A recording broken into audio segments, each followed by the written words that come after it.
Welcome back to the show, and you, as always, thank you for being a part of it. We're going to be talking about Clemson baseball, and that's kind of your expertise. You just came out. You're doing some writing for Clemson Sports Illustrated, Clemson Maven, and you just came out with a really popular article, one that even Monty Lee himself retweeted.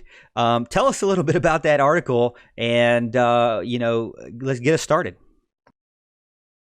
Yeah, I'm a big Carter Raffield fan, and I was so looking forward to him pitching last year for Clemson, and kind of broke my heart to hear that he was hurt and wasn't going to pitch at all and had to have the Tommy John surgery. And I've been looking forward to him pitching for a year now. I can't wait to see him get on the mound. And when I got the opportunity to write at Sports Illustrated with baseball season coming up, I knew that was one of the first things I wanted to write about was Carter Raffield and coming back. But Yeah, I'm looking forward to seeing him too a lot he's for sure. I thought it was really disappointing. Obviously, we weren't able to see him last year. Throws hard. If the fans that aren't familiar with him, they're going to love him when they see him, man. He's going to be a good one. Yeah, no, I would agree with that for sure. Hey, look, after losing so much offense, from this team last year, a lot of people think the strength of this team is going to be, the pitching, the starting rotation in particular. Raffield's probably going to be in that mix, like you said. Who do you think are kind of going to be our three weekend starters? And, if you could take a shot at, who you think might come out first in the midweek as well? Who do I think will be the weekend starters? Ooh, that's a hard one, man. I think Davis Sharp. Yeah. I'm going to say Matt Clark, and I'm going to go with the opening weekend. Yeah, I'm going to go with Davis, Clark. I'm going to throw the freshman Anglin in there for the weekend, for the opening weekend. Mac Anglin. All right, that's fair and enough. Maybe ask you during the week. There you go. But I really honestly have no idea. Yeah, no, it could be anybody. It really could be. I was a little surprised you put Matt Clark in there. So do you think they're going to keep Spencer Strider in a relief role, or do you think they're going to give him a shot at starting? No, that's why I said the opening weekend. No, I don't. I expect Strider to be starting. I just don't know if it'll be the opening weekend. Sure. I think they're going to bring him and Raffield both back pretty slow. Yeah. Maybe we might see him get a start maybe in the midweek here to begin the season. I think they'll be on strict pitch counts. 35, 40 pitches, and they'll be out. Right. I think they want to have them ready by ACC play. Oh, yeah, which is pretty typical. I don't know if we'll see either one of them opening weekend in the rotation. But that'd be nice if we did. So, look, obviously Clemson got some real bad news, when Jacob Hennessy's, season ended early to injury. I personally think, kind of the bigger loss was Michael Green being dismissed from the team. That was one of the biggest, most consistent bats we kind of had coming back, from a team with a questionable offense. You think Monty Lee kind of changes his approach a little bit and attempts a little more small ball, or does kind of the long ball strategy continue and just see who steps up to provide some power? I think he's going to have to change up the strategy a little bit. I think they're going to have to play more station to station, work counts, take walks. There's a lot of speed in the lineup, so they need to get on base, steal bases, bunt more, bunt guys over. Like I said, play station to station. I just don't think they're going to have the power on this team that we've seen in years past. So I think he's going to be forced to change what he's been doing in years past. Yeah. No, I would agree. I'm a big fan of the small ball kind of strategy anyways. I'm not a huge fan of, swinging for the fences every time. It's not really my cup of tea, but hey, as long as they're going out of the park, nobody cares, it's when they stop that people start to have a problem. With you. Yeah, I'm with you on that. I like seeing them fly out the park, but a lot of times when they don't fly out the park, they end up striking out. This team has struck out a ton the last 2 years. That's something else that's got to be cut down on. That they got to cut down on the strikeouts, take more walks, work counts more, and get on base. I mean, they've got to cut down on the strikeouts, especially because I think this team's going to have a lot less power than what they've had in years past. So, if you got less power, you definitely got to cut down on the strikeouts. Yeah, I definitely agree. So, look, if obviously you kind of gave us your best shot in the dark at the weekend starters and maybe our midweight guy as well. can you go through the position by position, the field players, just kind of give us a little rundown of who you think might be starting where for us to kind of give the fans a little bit of idea of what we're looking at, fielding. Okay, in the outfield, of course, you got T.O. in center field. I think you'll have Mikowski out there. Golly, who am I forgetting? Kier Meredith. I think that'll be your outfielders. Mikowski, Right. Meredith, and T.O. They'll probably platoon somebody in right field with Mikowski. But Sure. at shortstop, we got Sam Hall. Third base, maybe Clark or Parker. James Parker. Catcher Hackenberg. I think you will see a lot of the freshman Jonathan French too. Yeah, I agree. Even if he's not catching, he might DH some, but he's a guy with some pop in his bat. So I think if he's ready, we're going to see a lot of him. Second base, let's see, I'm drawing a blank. Golly, I'm drawing a blank. I think it may be a Here. newcomer at second base. You may have a Pierce Gallo or a Max Starbuck or somebody like that. Is just kind of a Starbuck. I guess kind of looking at everybody else. That's who I'm trying to think of. Starbuck. Yep. Yeah, Starbuck and Gallo had good falls, man. When I was at the orange and purple game, Starbuck smacking the ball all around the park, man. He can hit the ball. Fans are gonna like him too. Yeah, that's He good to can hear. smack it. And first base, we might see Sharp there some. I don't think we're gonna see him a ton there. And golly, I don't even know who to say is gonna be at first base. What you think? Well, honestly, I think Davis Sharp is kind of going to be your guy there at first base. I think Chad Ferry's going to get a look as well. That's just kind of a guess for me. Right now, my best guess at the lineup, I had as first base, I had Davis Sharp. I had second base, Pierce Gallo / Max Starbuck, and third base I had Briar Hawkins. Shortstop I had Sam Hall, and then of course I had Kier Meredith, Teodosio, and I actually had Dylan Brewer / Mikowski in the outfield as well. So I like Jonathan French. I think his bat's going to make I like merit that he be in the lineup a little more, and of course Hackenberg's going to get his shot as well behind the plate. Brewer, good that you mentioned him. That's another kid that had a really good fall and has been hitting the ball real well. So, yeah, I think we're going to see a lot of him too. And the reason why I said I didn't think we were going to see a lot of Sharp at first, because that was my thought at first too. That would be the first baseman when he wasn't pitching. But it was something Monty Lee actually said at one of the pressers the other day. He actually said that they weren't going to play Davis at first a lot, and that Davis might be upset with him as the little bit he does play there.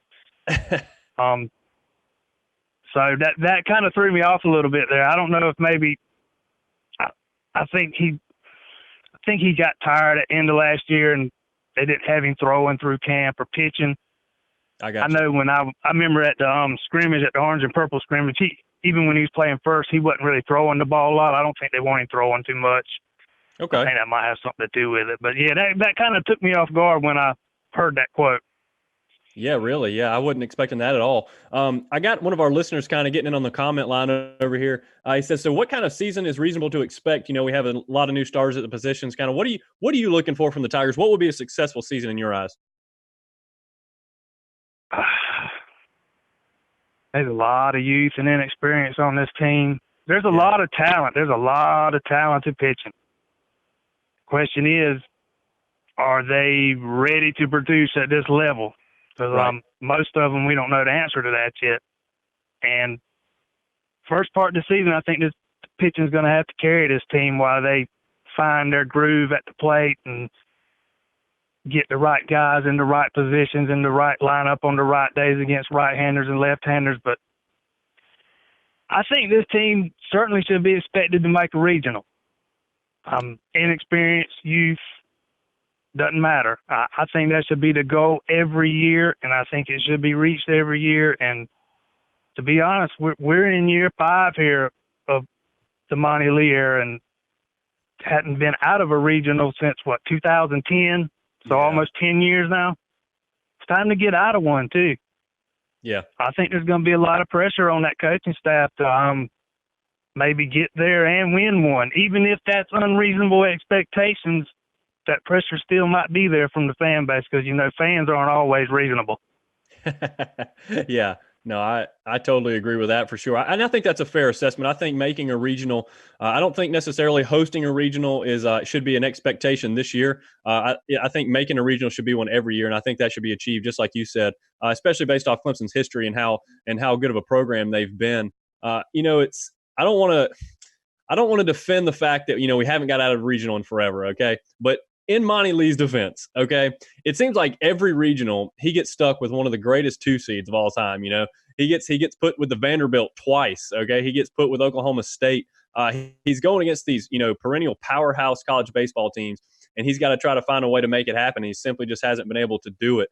But like you said, I don't like to hear a lot of excuses. I want to get it done. We're the host team for a reason because we're pretty good ourselves. So I think it's time for them to get kind of the postseason bats rolling around and get the pitching to lock them down and kind of get this thing going forward and make it out of a regional and hit the super for once in a long time. Yeah, I totally agree with that. And they have had terrible luck with 2 seeds in regionals. Yeah. There's no doubt about that. I remember sitting in Doug Kingsmore and watching Kyle Wright pitch against Clemson a couple years ago in that regional.